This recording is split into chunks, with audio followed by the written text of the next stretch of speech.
MLA Palla Rajeshwara రెడ్డిపై భూ కబ్జా కేసు, ఆయన భార్య నీలిమ మరొకరిపై కూడా డూప్లికేట్ డాక్యుమెంట్లతో ఫ్లాట్ కబ్జా చేస్తున్నారని బాధితురాలి ఫిర్యాదు.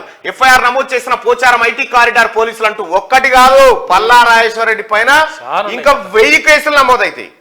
ఎందుకంటే నిన్న ఇక్కడ నెమ్రగంల బీబీ నగర్ మండలం నెమ్రగంల కాడ 250 ఫ్లాట్లు కబ్జా పెట్టిండు పల్లా రాజేశ్వర రెడ్డి. ఇక్కడ ఇవాళ అయినటువంటి కేసు ఏంటంటే ఇక్కడ నీలిమ హాస్పిటల్ అని ఇక్కడ ఏది కొర్యాంల రెవెన్యూ పరిధిలోకి వస్తుంది. అక్కడ చెరువు భూమినే కబ్జా పెట్టిండు. ఏకంగా చెరువునే కబ్జా పెట్టిండు. మొత్తం ఆ హాస్పిటల్ అదంతా మొత్తం అక్రమమే. అక్కడ లీగల్ చేసుకోవడానికి ఏం చేసిండు? బాధితులు ఇదే క్యూనీ స్టూడియోకి వచ్చిర్రు. బాధితులను బెదిరిస్తూ బాధితుల మీద గూండాయిజం చేయబోయినటువంటి పల్లా రాజేశ్వర రెడ్డికి ఆ రోజే చెప్పిన నిన్ను వదిలిపెట్టా బిడ్డ అని చెప్పేసి. ఇవాళ నీ మీద కేసులు నమోదైనాయి. నువ్వు చోర్, నువ్వు 420 గాడివి. నిన్ను ఎట్టి పరిస్థితిలో ప్రజాక్షేత్రంలో నిలబెట్టి కోర్టుల ద్వారా నీకు శిక్ష పడేటట్టు చేస్తాం.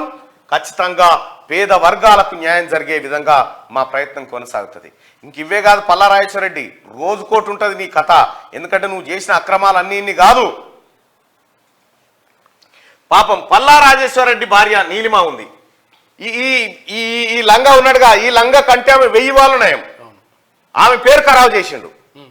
ఇక రెండోది ఏంటంటే ఇంకొకరిని పెట్టిండాడ మధుకర్ రెడ్డి అని పేరు ఏదో, వాడిని పెట్టి ధమ్కిలు ఇస్తా ఉండు. వీళ్ళందరి మీద ఎఫ్ఐఆర్లు అయినాయి. విచారణ కొనసాగుతా ఉంది. చాలా ఉన్నది కథ, ఇప్పుడు ఇంకా చాలా ఉన్నది. పల్లా రాజేశ్వర రెడ్డి యూనివర్సిటీలు, పల్లా రాజేశ్వర రెడ్డి మెడికల్ కాలేజు అక్రమ నిర్మాణాలు, వీటన్నిటి భరతం ఖచ్చితంగా పట్టి తీరుతాం.